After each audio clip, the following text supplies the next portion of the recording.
Good morning, everyone, and welcome to Conquer the Clutter podcast for, gosh, we're halfway through August almost, the 13th. Just be glad it's not a Friday.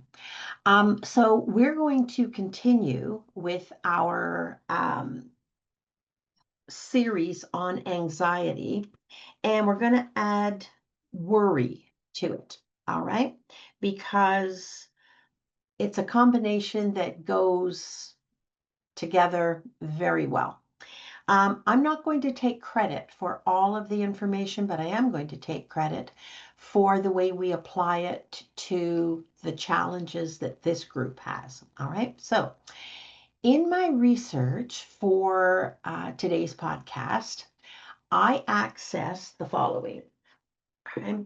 Now, do not go out and necessarily and buy the workbook. Um, if you're going to actually work it, do. But this is the workbook that I referred to because I wanted to get something that was adequate, well, more than adequate, correct in the science, but also offered practical ways to break down the thinking that keeps people stuck. And there are very few things that are as disabling as chronic anxiety, depression. Um, they lead to trauma's another, but they lead to nowhere you want to go. All right. So it's by David A. Clark, PhD, and Aaron, Aaron Beck, MD. It uses a CBT, cognitive behavioral therapy strategies, and all that really is a way of asking yourself questions that lead to very applicable answers. So the answers generally translate well to what do I need to do about this? And what do I need to do that actually is doable and is tailor made for each individual? There are no one size fits all. All right. The other, I decided to um, have a look at as well. I have a library of these things, a limited library. Um, this is another one. For people who, this is a workbook as well, and it's by Edmund, Edmund J. Bourne, Bourne, PhD. All right. It's sound. It doesn't use CBT as much. Um, it's regularly updated. So new science is added to each edition, each update. And it deals with levels of anxiety that lead to much stronger, um, frightening um, side effects, phobias. All right. And it's a workbook as well. It is going to require dedication, both of them, and time. So you know that on that calendar we were working on, scratching off where you've already been committed so you don't overcommit and then give yourself a reason to come down on yourself negatively. This is another, oh, sorry, I got them mixed up here. Um, you can try this one if you are not, when you're feeling anxious, when anxiety is coming up, or you're really fed up with it taking over your days, making the next one uncertain because you don't know what's going to happen and can you handle it. This one is a little more specific. It isn't for everybody, all right? Using exposure therapy to treat anxiety problems. Exposure therapy is when it's not strong enough The anxiety isn't strong enough, or it doesn't go out of control enough and bring Greg you along with it. Um, and you can inch by inch lessen the sensitivity and the power of your reaction. So this is kind of a continuum. This would be at the anxiety is an inconvenience, and you're feeling strong enough and resourced enough to be able to, a little bit like I did, remember with the 75-pound python, Burmese python at the birthday party. You'll have to go back to one of the other podcasts to hear about that story. I'm not going to repeat it. But I had waited for a long time and promised myself that I would get over my fear of snakes, which was like shut the town down if I saw a snake even on television. And one day, I had a moment where I saw somebody that meant a great, great deal to me, my grandson, um, be a brave little guy with this 75-pound Burmese python. This is the abbreviated version. And so at that moment, I said, "You've said a day will come, you'll face this down. The day's today." Did I feel ready? No, I did not feel ready. But in the whole length of time this reptile birthday was going on, I was getting myself ready. And I'm very proud to say that I had myself in a state of, after about 3 hours of intensive internal work in the grouping of mothers and grandchildren and party guests, to get up and hold around my neck and in my hands the 75-pound Burmese python. All right. And if I can do it, you can do it. You know the time. You know when you're ready. All right. Okay. So in their workbook about anxiety, just want to get myself ready here. There is a continuum from cognitive behavioral. Ask yourself to consider, all right, which in that approach, the Beck and Born one, they ask you to consider that anxiety actually isn't the enemy, all right, which is a new concept to anybody who's had a healthy dose of it. And as unusual as that sounds to you now, and as unlikely, they do offer a very plausible, very gentle, very workable grouping of strategies to help you look at your anxiety differently. All right. And this is what they propose. It doesn't matter basically whether feeling anxious has been a long-standing problem in your life, or you've just had an experience of it being a fleeting emotion. If you've experienced it, you know what it is. Now, whether we live with anxiety as a serious condition, that's the meaning we apply to it, or not, anybody who's been there, no matter how briefly, will know from their own experience that anxiety can take many different forms. It isn't only the worst, all right? It can take the form of sadness. So, is sadness or chronic severe dysthymia, low level depression, is that something that you encounter frequently enough to do something about? It can also take the form of anger, frustration, just plain simple distress. All right. And the one thing all of those things do in the name of anxiety, when you experience it, is they take the joy out of life well and truly. They also damage your self confidence because the experience of anxiety doesn't leave you feeling the capacity you actually have. It doesn't remind you of your strengths. All right. So, the question that I'm bringing to the podcast today is, and each one of you take out your papers and pen and write down the answers to this, okay?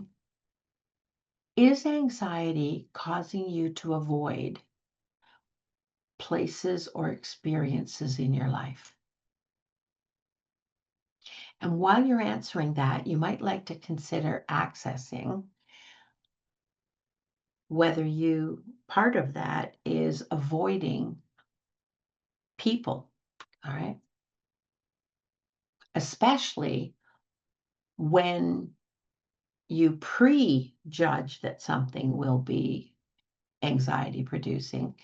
And at that moment, you lack the confidence that you can get it under control and actually avoid it.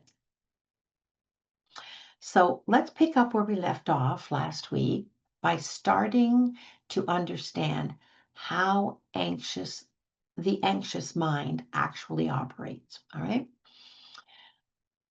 And the reason I want to do that is I want you to experience more effectively and with less personal cost the way that anxiety plays out in your life. All right. And as we move through the next probably 2 podcasts, we're going to highlight and prioritize more and more successful ways that last, that you can actually own and you can find and access. All right. And while we're doing that, I'm hoping that you come to realize and you're able to make even a slight change in your mind about your relationship with anxiety and what you might be capable of when you're in anxious mode. Okay. Now, I admit that what I'm about to say is a little more difficult to get your head around. A more difficult concept to grasp, though, about anxiety is that anxiety, the anxiety when we experience it, all right, pulls us through a range of negative emotions, right? Anybody find anxiety fulfilling? No.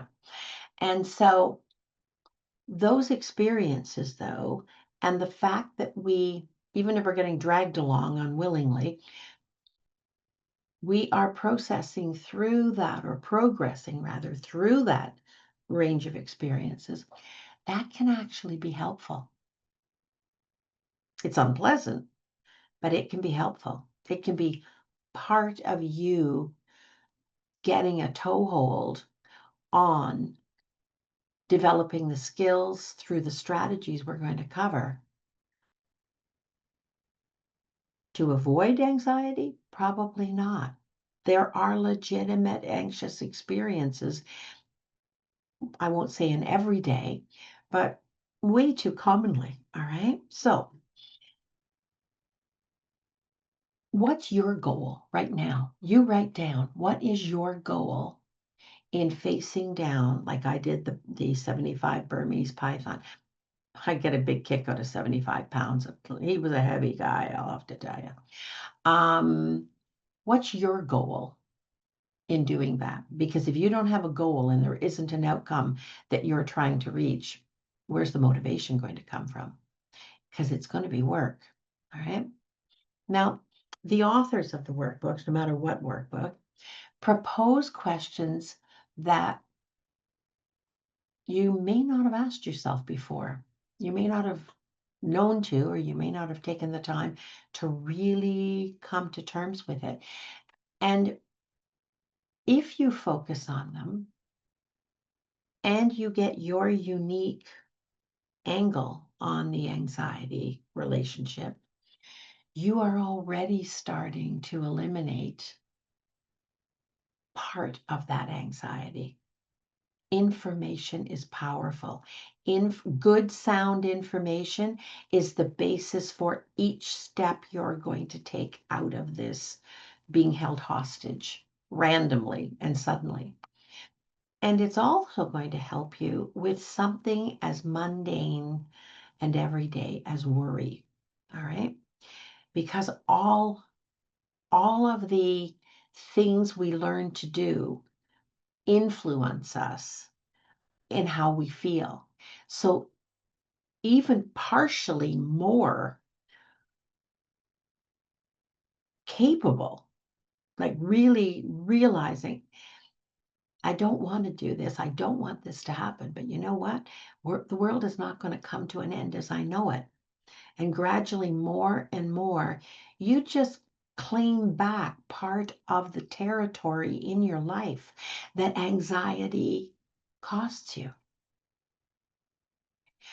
If you don't do that, it gets stronger and stronger. And it actually, by avoiding it or trying to eliminate it, all right, you're actually making it harder and stronger. Because at the end of the process, right out there at the end of it, your feelings are the end product. And the feelings are very uncomfortable, but they're not the cause. They're the end result, they're the product. So they ask a really good question. It is, would we actually be better off and end up more successfully managing this if we stopped trying to eliminate anxiety? Like treat it like you can erase it off a blackboard. And instead, if we put that energy and that time and focus into working from a position of acceptance and how to manage it. All right. Has anybody here ever driven a car on sheer ice? Now, you people in Miami or maybe even England probably have never had that experience, may not have ever had that experience. Anybody in the rest of the world? Have you ever had your car when you have to brake and you put your brakes on and you want to slam it on and stop, and you know that is the perfect way to end up in the ditch upside down? We're talking about pretty much the same thing with anxiety.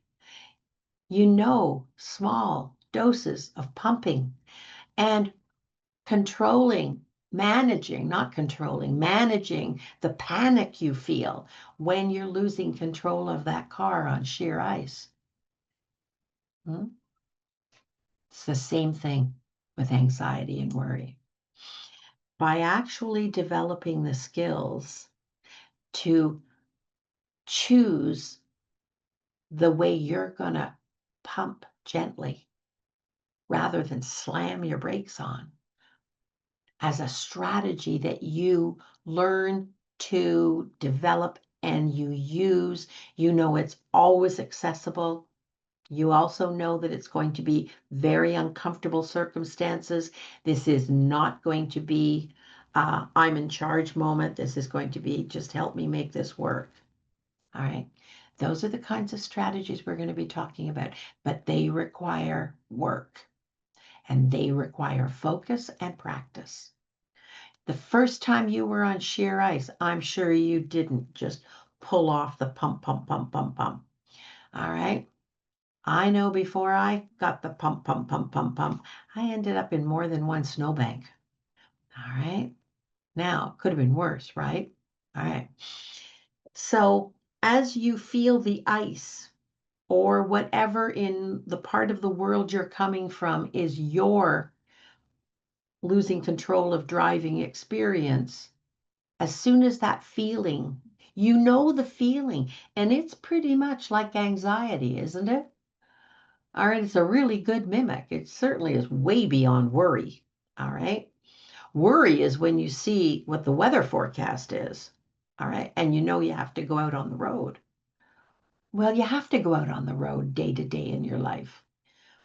On the days you're not feeling your best, you know what? You just cannot avoid some things in life. You've got to go out there and handle it. And that's where it starts to rise. And that's when some of the strategies we're going to talk about in the next two podcasts I want you to know more about those. And I want you to do the work you need to do to make them be easily accessible. All right. Never your first choice. Okay. Never your first choice. Your first choice is not to feel anxious at all. And there will be days when that's possible, but there will be other days where it's not. All right. So, right now, I want people to take a second and go back if they can, and don't go back to the experience, but go back in your own mind about what the experience was. You got it? Have you got any experience where it was anxiety producing at whatever level? All right. Was there anything like seriously abnormal about that situation? Is it a situation that most likely has happened before then, will happen again? Is it part of your even occasional life pattern? Most things that trigger anxiety are actually pretty normal everyday situations. Not benign, but they're normal, all right? But not everybody has the same response. So maybe if we focused more on managing our response rather than trying to avoid or eliminate it, which is probably unrealistic, right? Maybe if we just accept that our body system and our mind system, individuals who suffer from anxiety don't have to suffer. You may still experience some anxiety, and you'll only feel some anxiety because you're managing the bulk that was like a runaway horse before. It doesn't have to come up. Now, recognize that not everybody is the same. Our body systems, you know, that hormonal bath we talk about and wanting to keep that under wraps, like manage it, all right? And our mind chemistry as well, the way it functions, the way it we were born into this earth, all right, with the way that operates in us. But most people, even though their body operates in a more sensitive way, hormonal bath, their mind maybe operates in a more sensitive way. You probably have other qualities as a result of that. There's two sides to everything. This part of your brain that is more sensitive and is giving you the experience of anxiety also gives you other bonuses, other pluses that maybe other people don't have in their life. All right. So let's manage the side that's not working for you better. All right. So that you don't pay an unnecessarily exorbitant price for it. All right. And if you are able now to any degree say, you know what, I want to know more about managing. And I'm going to set aside that belief that the only way out of this was to eliminate it. You'd have to be in control of the world and everything that's going to happen in your day to day and every other day, right? But if you can get yourself there, even suspend disbelief that it's possible, ask yourself now, have you actually been trying to eliminate it, to avoid it? Okay. Because the anxiety response and experiences in our life work not by elimination, they work by management.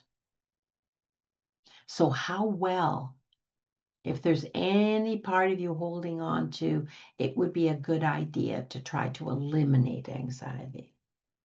And that probably is possible. And these authors don't know what they're talking about because they probably don't live with anxiety. All right. Okay. How well is elimination working for you? And does that give you any feedback on up till now? How's it working for you? And why would it work any differently in future? Eliminating. Why would that work any better? If you've tried for as long as you have to get past it, get over it, expunge it, if it's not working for you, put it down. If it would have worked, it would have worked by now. All right. Just see if you're willing to experiment. Use a growth mindset, according to Jane Burke and Lenora Ewan, not a fixed mindset. What do I need to learn about myself? What do I need to learn about how my brain function, my body function work uniquely? What are the pluses of how I operate that are different? And what resources do I need to kind of backfill the parts that could use some strengthening and some management? Okay. And is it time? Ask yourself. A lot of people have come and expressed interest in the anxiety series. So it is not an uncommon experience personally. And in this world, there are good reasons why it's not a good idea to watch the news. First of all, they only report bad news, which skews our perception and our belief that this world works in some way. All right. It does and it doesn't. So ask yourself, is it time now for you to be open to different strategies? And are you willing and ready to do the work and live with the process to be the manager of your anxious, worrying response?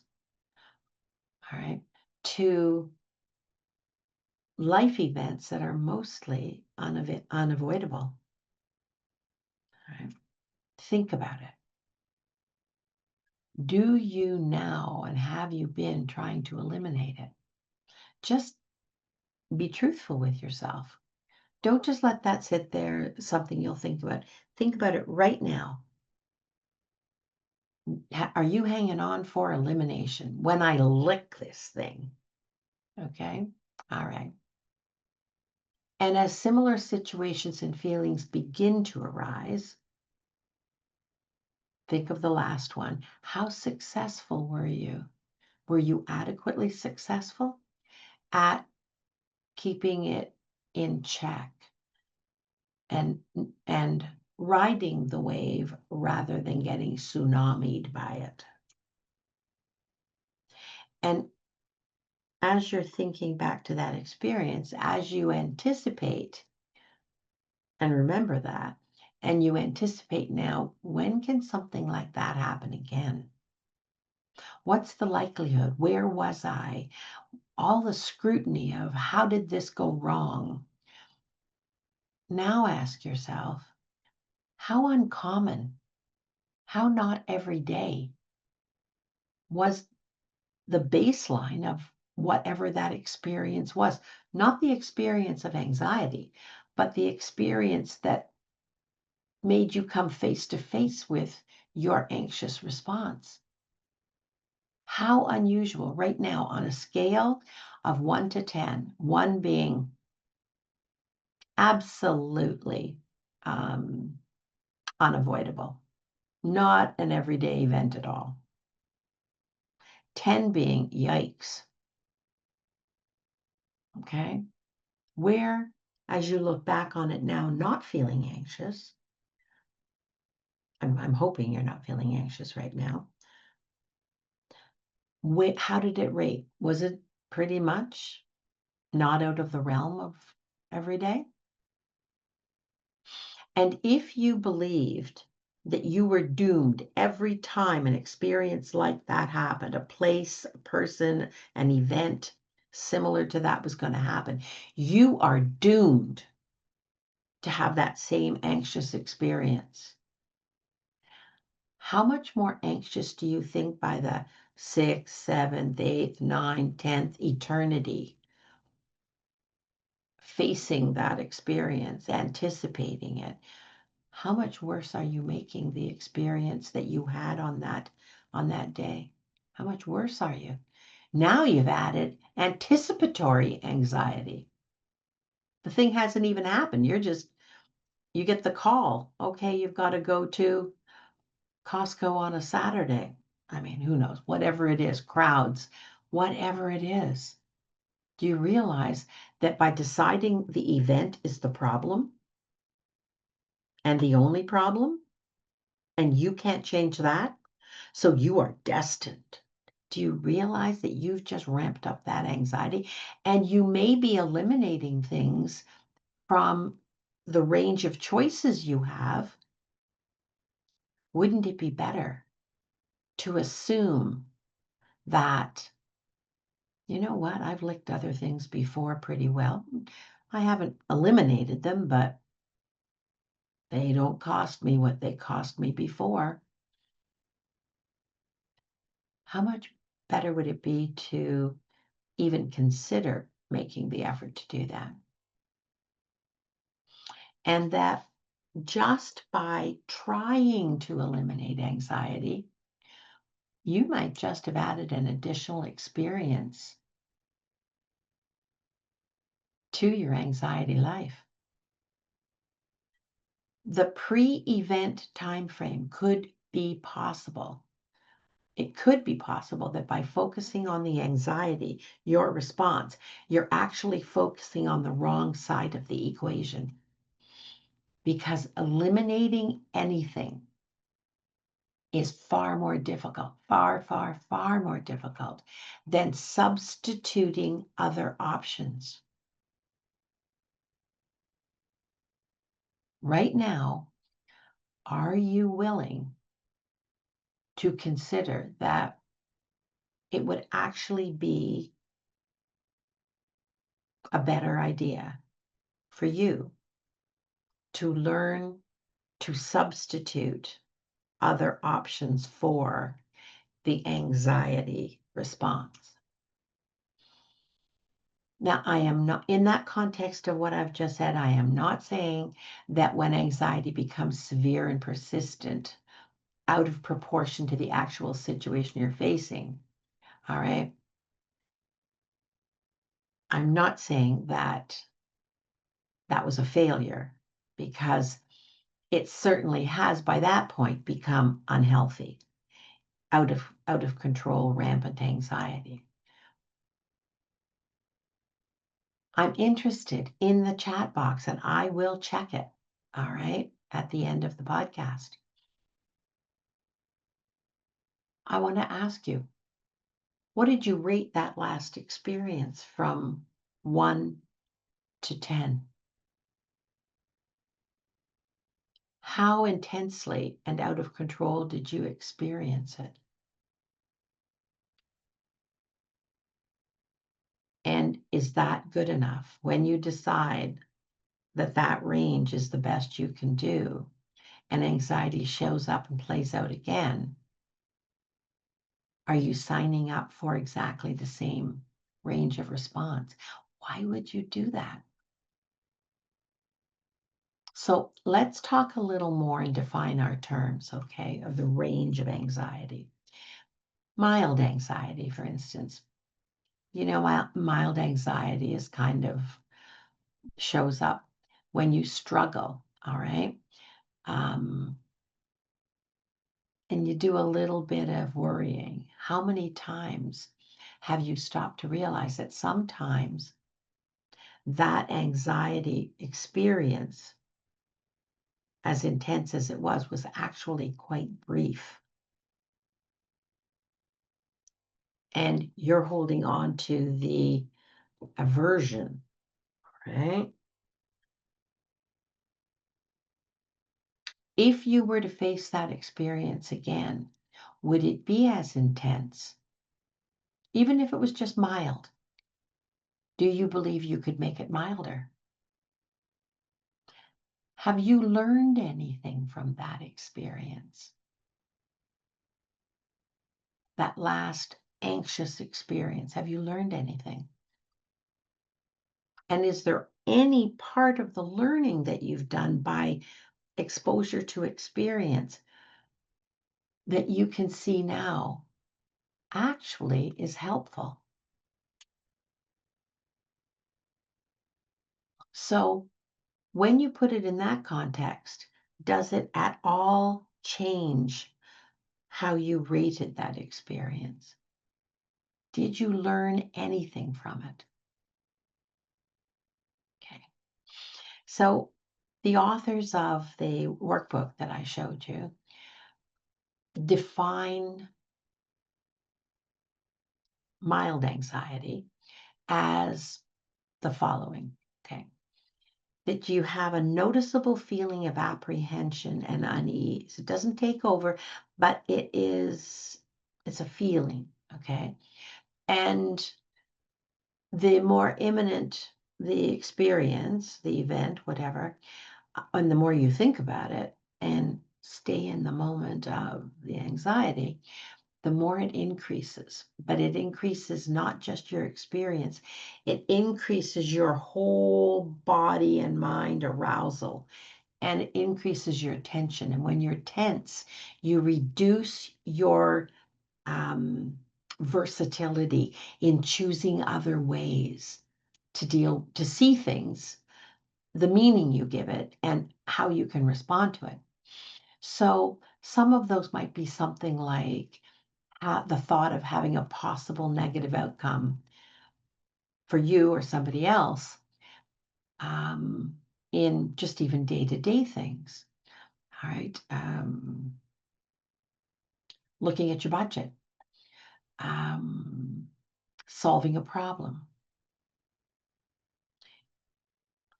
Are there specific experiences, though, or situations right now? Let's give that a little thought, that do and have triggered mild anxiety.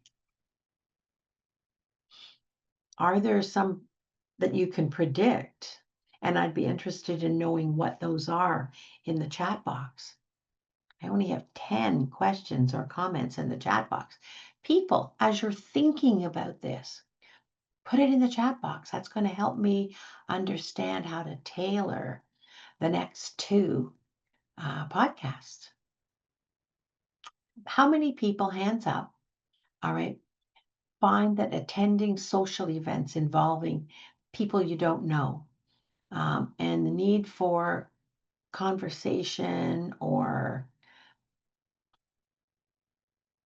input or participation or clever, whatever, um,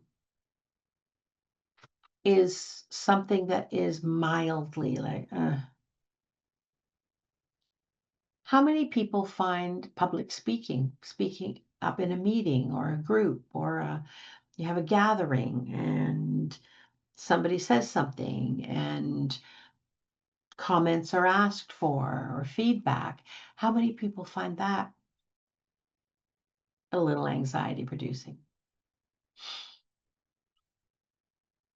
Has anybody ever had to perform in front of others and you're not a natural extrovert? All right. And you found that anxiety producing. Used to do Highland dancing. I taught it actually, but I danced for many, many years and competitively, of course. And I remember getting up one time and I don't know what was happening in the bleachers as we were sitting waiting to go up, but clearly it was either very distracting or it was anxiety producing, and I always felt anxiety when I was getting up. Now, once I got started, I was usually fine. All right, but that pre-period was like, where's my breath? And I started to dance. I guess I hadn't let go of whatever it was that was happening down in the bleachers waiting. And the music started, the bagpipes started, and I started to dance. And of course, the judge writes down comments, right? And I completely forgot the steps, completely forgot. Now, stopping and standing there while everybody else was hopping about was clearly not an option. I had enough experience at that. I just made the steps up as I went along. Yeah. And then I got back into the rhythm. I just happened to notice what my competitors, where their feet and legs were, and I thought, ah, yeah, I remember now. And I got back into the dance. All right. The judge was very kind. I didn't win, obviously, but the judge was very kind. All right, and she just wrote, "Inventing new dance steps, Elaine." And I thought, okay, not my finest hour. All right. If you were to drop the ball, which is clearly what I did, um, how would that feel to you? Do you find performing and speaking in front of other people? Do you feel like you're going to be judged? Do you feel that your opinion based on your experience is a part, not that you don't have to have the solution for world peace in order to warrant your opinion or your feelings or your feedback being helpful and worthwhile? Everybody has something to offer. All right. How's your anxiety level when you know that you have to raise an important issue with someone important to you? I just saw hands go up. You want to be better at that? You want to be less disabled by your feelings, all right? And more able to articulate what you bring to the table and what your needs are? How about traveling alone to an unfamiliar place? Anybody? What is it? Because you're here for anxiety today. What is it for you that just is something you really, it's a mild anxiety now, okay? You really don't look forward to. And you go through a whole range of what ifs. How many people what if themselves to death, talk themselves out of things, or worse, still go ahead and do it and what if themselves so that they don't enjoy it. They're waiting for the what ifs. All right. Those experiences are part of everyday life. And it is possible, not perfectly, not without any cost at all. All right. But know that those experiences, all right, usually are brief. The experience is brief and well enough tolerated, and certainly more manageable than it is right now for you if it disrupts you. Now, here's a different question that the authors ask, and I think it's a good one. Have you forgotten all of the times, though, that things that other people consider, and you've read the chat now, we have 22 messages. You've seen the feedback of other things that make other people anxious, and you experience that, you do that, but it doesn't cause an anxious, a big, rememberable anxious experience. Have you forgotten all the times that you actually tolerated milder anxiety? Occasionally even used it to be the basis of a positive decision? that you used for your own advantage? You saved yourself making a mistake that you are happy you missed? Or you did something that you weren't 100% sure you were going to be able to do well enough, but you did it? I want you to use this podcast and the next two as an opportunity for yourself to take a closer look at what your strengths are and what your abilities actually are. Don't focus on the way you get knocked out of the game. Focus on the way you came to the game. All right? Your strengths and your abilities to deal with mild to moderate anxiety. You might even discover that you're able to tolerate a greater range of experiences. All right? Because you're not costing yourself such a high price right out of the gate, maybe before you even leave the house. But you're not going to do it by trying to pretend. You're going to do it by deliberately thinking about it beforehand and building a strategy, a plan based on your unique skills and experience. All the times we didn't do well has taught us something. First of all, I hope it's taught us humility and that you don't have to be perfect because you're still standing. It's not like it knocked you out of the game entirely. All right. And you probably survived those and you probably managed those to some degree without even knowing there were other options and that you really could resource other strengths you actually have. Maybe you didn't have them then, but maybe you've gotten somewhat better at it now. There's nothing like life to make us feel humble, and humble's a good thing. All right. It means we don't demand, we don't ever have to fear that we're going to make a complete of ourselves publicly. All right. Because we don't take ourselves as seriously. And we don't let other people put us down. We don't mind read other people about what they must be thinking because I made a mistake. The only thing you're not considering is all the times you weren't there when they made a mistake. You know your story. Don't let it empty you. You find the strengths and the experience, and you don't have to be really perfect. You don't have to be anything other than you are. All right. You look for your strengths. You look to build on your experiences of what you know you can do a little better and what you know what, I really should stay away from 75-pound Burmese pythons. I don't want to go through my whole life in some kind of a mind reverie to be able to do it, but I'm glad I faced it down. Okay. Now, Clark and Beck have worksheets in that workbook. All right. The first worksheet, just so you kind of have an inkling, the first worksheet is asking you to recall situations that caused you only mild anxiety, and then to focus on how your response, whatever it was, might have kept your anxiety low. Right? So then ask yourself, what was the actual trigger? Because it isn't the feelings.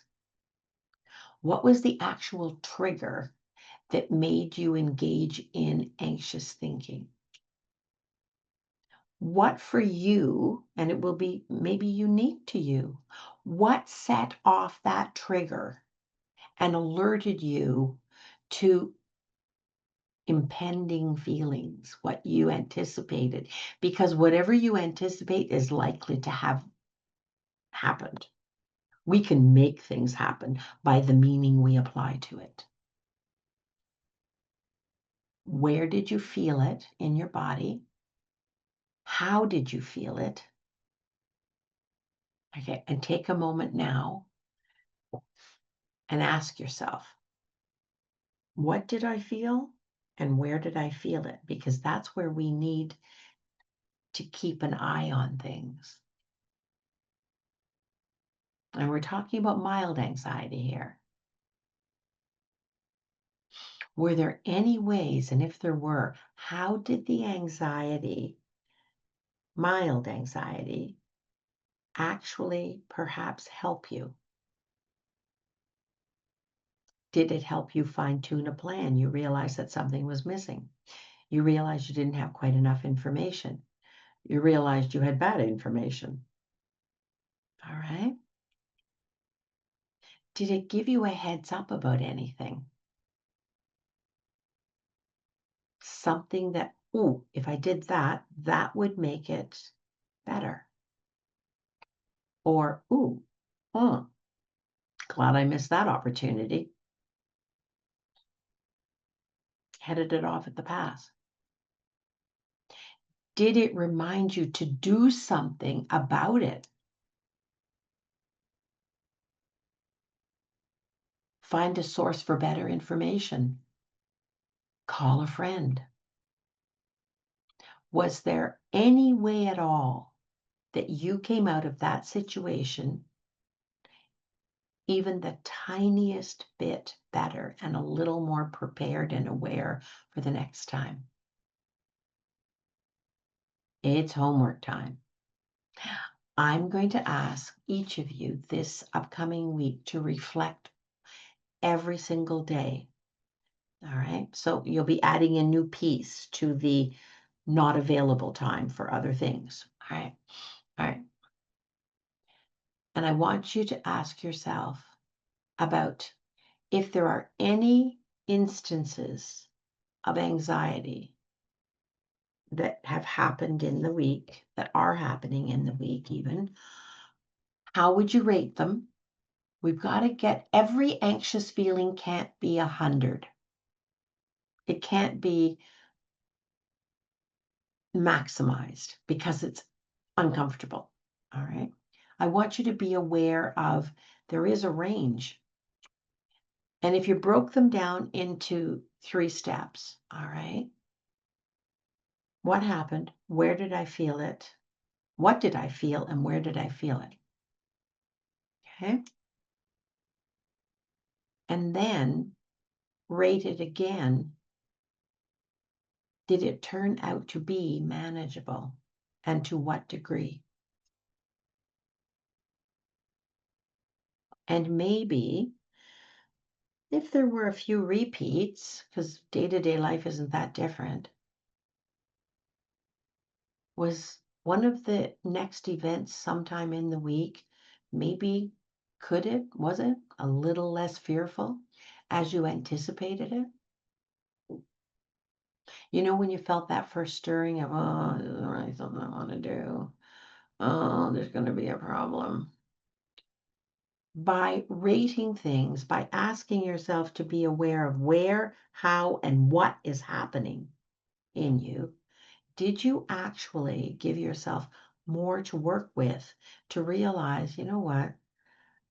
I just automatically, when something isn't, I'm not comfortable with it, I automatically go to, eh.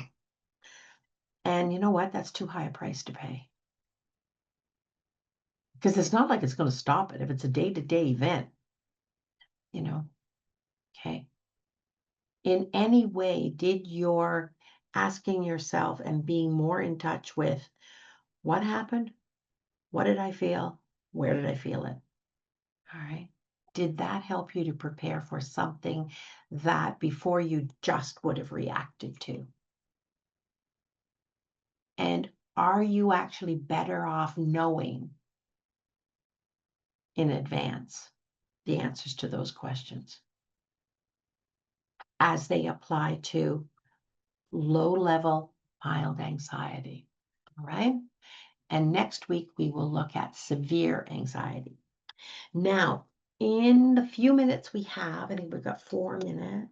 Yeah, 4 or 5 minutes. I want to run an idea by you.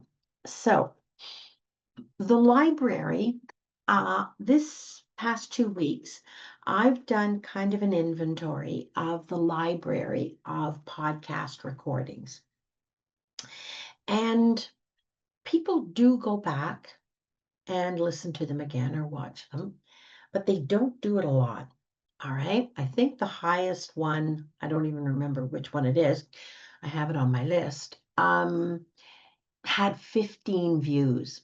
That's not a lot. Yeah. So, this keeping that library active is an expensive proposition. All right. It's like about $900 a month. And so I don't think it's being used to advantage. I'm going to propose that we do it differently.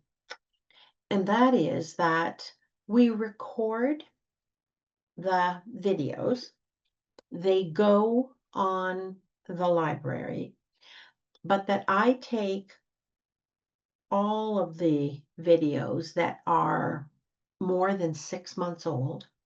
All right. And remember, that would be 24 videos if we do them every week, right? So there's still going to be things to go back, and there's going to be the current one to go back. And as I'm trying to come up with more and more topics for you, as I did this inventory of what the videos were and how well they were being reaccessed, um, it occurred to me a lot of the most important topics have already been done, but they may be back in 2021. All right. And so I think it would be a good idea, and I want feedback from you. You can send me feedback in the chat. Okay. Um, think about it. If I took all but the last 6 months, I put them on an external, I've got a 14 terabyte external hard drive. All right. I put them on there and we do one of two things. Either I AI the dialogue, the presentation, and I represent, because many of you weren't with me in 2020 and 2021. I represent some of the most well requested podcasts again currently. We go over it.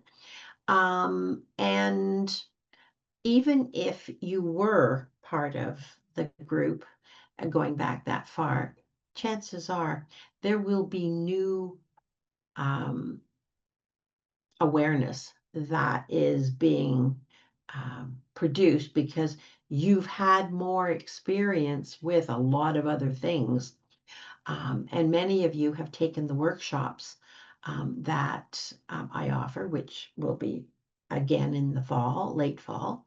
And we use the information to reinforce knowledge, skill development, strategies to use at a deeper level, because every alternate week, every second week then will be the open Q&A, right? So we can process them, which we weren't doing before, and we can personalize them.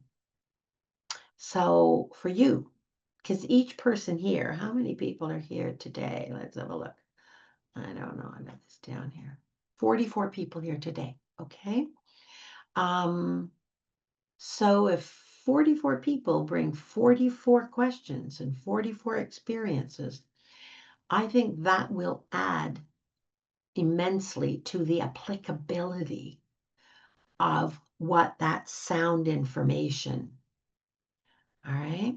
Yes, I can't give you a month, Tina, but I could probably give you 2 weeks. Okay. Go back, and figure out which ones you want to listen to, but you're going to be listening to them again.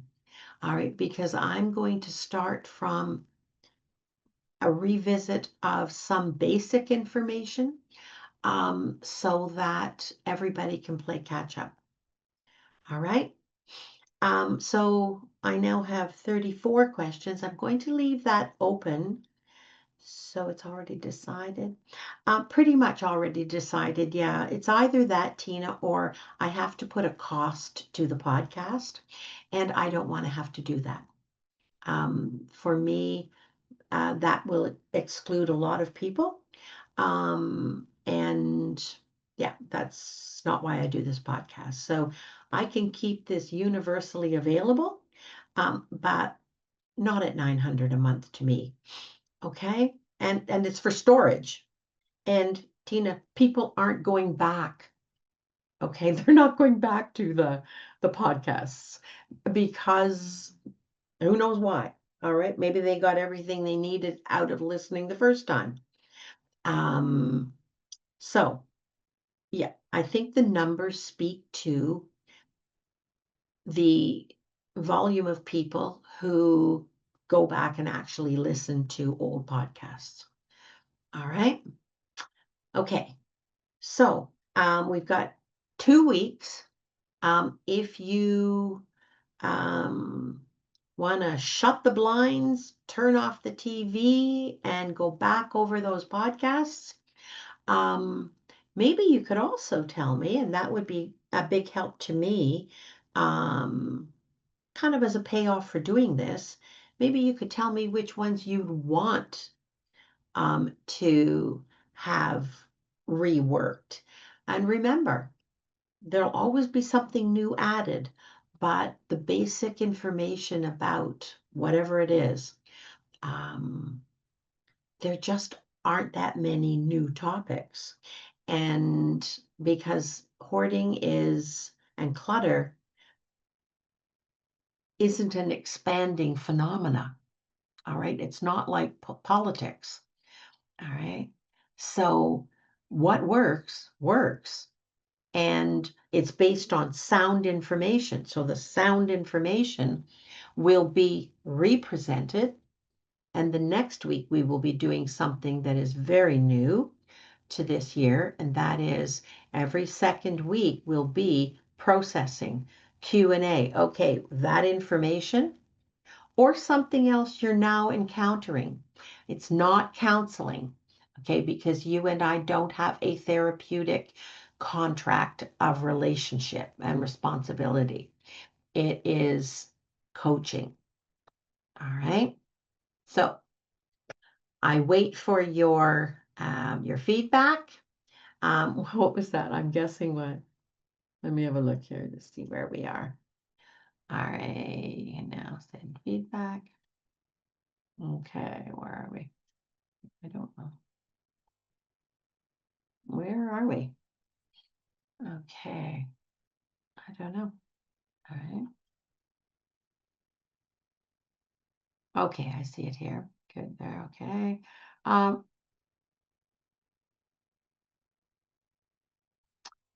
I'm not recommending the books. All right. You can go back and watch the podcast, Wendy. It'll be posted within probably 2 weeks. And I will make a point of holding them up to the screen the next time I'm talking about them. And we'll take it from there. Um, all right. Steer into, okay, what is this? So Dawn put the title in the chat. The Anxiety and Worry Workbook by David A. Clark and Aaron T. Beck. Thank you, Dawn. Anxiety and Phobia Workbook by Edmund Bourne. And also Using Exposure Therapy to Treat Anxiety Problems. I wouldn't suggest that for most people. You'd have to be pretty advanced in counseling. Can't attend next one. Okay. All right. Hi, Barbara, PM on. All right. I just sent you an email talking. Okay. Lori, I haven't been getting your emails lately. Yeah, Lori, go into www.hoarding.ca and resubscribe then. If you're not getting the emails, it means you're not on the Get Response list. That's something you can do yourself by represcribing. When you represcribe and it's free, what you're doing actually is you're getting your name added to the Get Response list.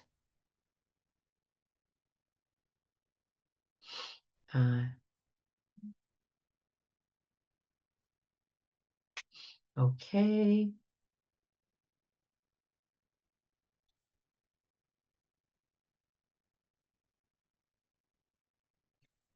Okay.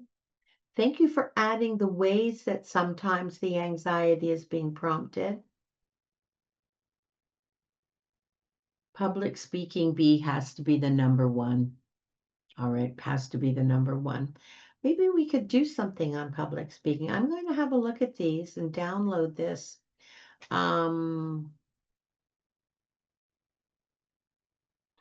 Is there a website that holds them free? My website holds them free.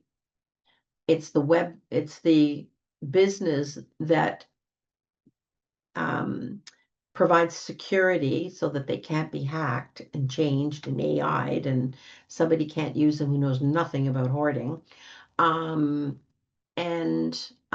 They remain available with a security wrap around them.